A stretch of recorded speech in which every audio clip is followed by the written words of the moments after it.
Greetings, Rovers. The question I've been asked most over on my Discord and in the comments is, should I be re-rolling my account? How do I re-roll? What's the best way to re-roll?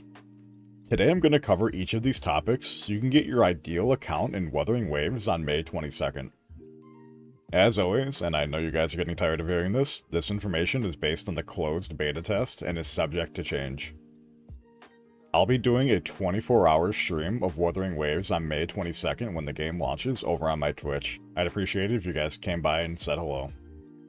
Some of you may be asking, what exactly is rerolling? Rerolling is the concept of making a new account when you do not receive the specific resonator or weapons in-game from the various banners. For instance, if you're looking for a juiced account where you are able to receive a 5-star from the normal banner, and then you still have your 5-star selector on the guaranteed welcome banner, you could theoretically start your account off with 2 5-stars if you're lucky enough. Or, if you are targeting a specific 4-star unit and do not receive them with your initial pulls, then you would have already have accounts in the wings ready to go, so you can do the pulls all over again and target your specific characters or weapons. One of the bigger questions I've been asked is, should I even be rerolling? Is it worth it? It really depends on what you're looking for out of the game. If you are going to be on the more casual end, I wouldn't recommend doing it. Just play the game where it lands.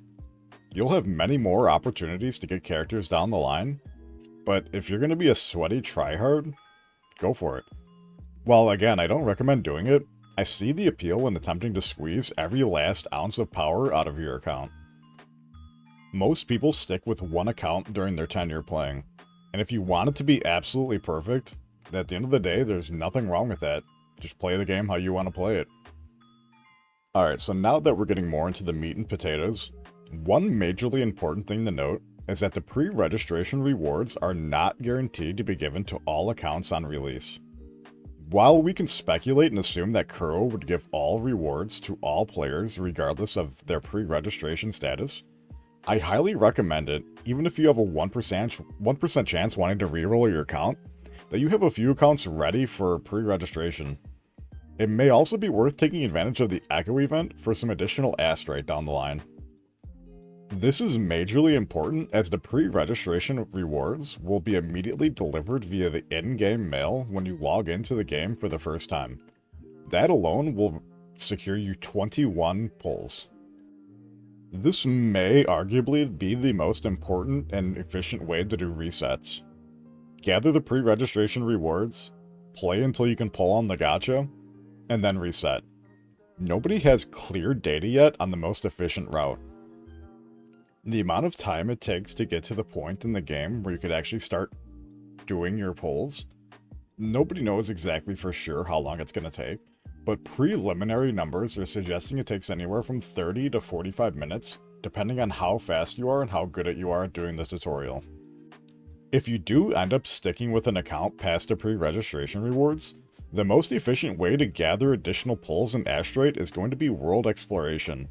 As soon as you're able to begin exploring the world, you should be focusing on doing this, if you're planning on resetting your accounts, that is. Doing so gives you a major bump in the amount of easy early game pulls you will want to do, and might be the most efficient for time. It remains to be seen. World explorations such as chests, sealies, resonance beacons, nexuses, and puzzles, there is roughly 5,500 astrite in the world to be obtained. There is more than likely more, as it's all we have calculated currently at the moment with everything that we've found. And based on preliminary numbers, there's a lot more that we haven't found yet, and a lot more that's probably going to be added on release from the beta test. If you were to complete mostly everything in the world for exploration, this will give you an access to additional 34 pulls. While you are out exploring, you will find floating, glowing yellow boxes called resonance caskets.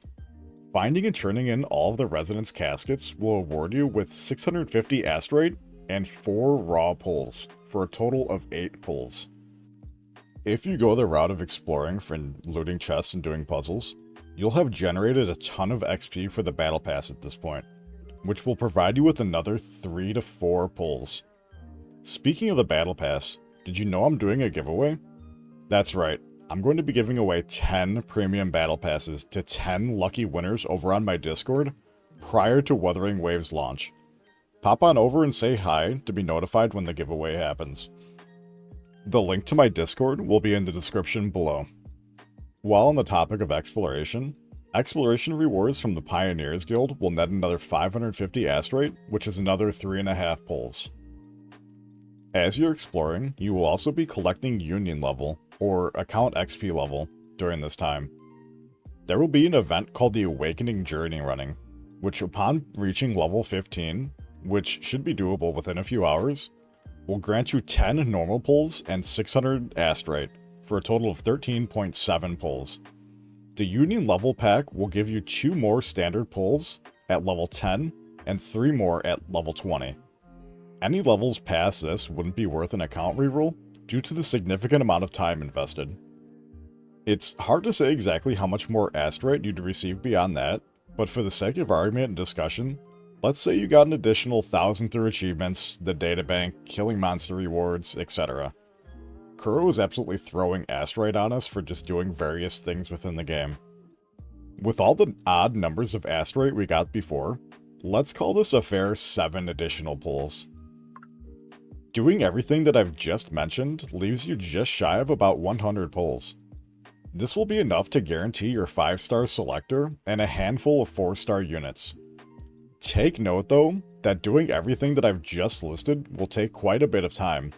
At least 5 to 6 hours if I had to guess, so plan accordingly. You should keep using your pulls every 10 pull, that way you can get to analyze your situation to see if you want to keep going with that account, or start the reset process. If you didn't get your specific team or character that you're looking for, time to open up that new account and do it all over again.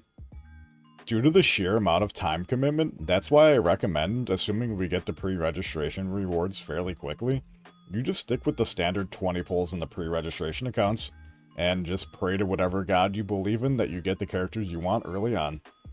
There's only a 0.8% chance of pulling a 5-star on standard pulls, so with 20 chances, your odds are pretty slim, but it might be the most time efficient at the end of the day. Assuming my math is right, and I'm really no mathematician, that gives you about a 1.58% chance of hitting a 5-star within your first 20 pulls. The odds aren't looking good for you. In tomorrow's video, I will go over my personal reroll tier list guide on which 4 and 5 stars you're going to want. I will be discussing every character available on launch, specific teams that will be good to reroll for, and more. Once that video is uploaded, I'll update the title of this video and drop the link down below. I sincerely appreciate all of the feedback and love that you guys have given me over the past few weeks. It means the absolute world to me. If you found this video helpful, please drop a like and a comment, and tell me what you liked most about it. Are you going to be rerolling or not? Do you think it's a waste of time? I'm curious to hear your guys' thoughts, because I've told you my thoughts enough. I don't think rerolling is worth it. Just play it where it lands. Alright, see you guys in the next one.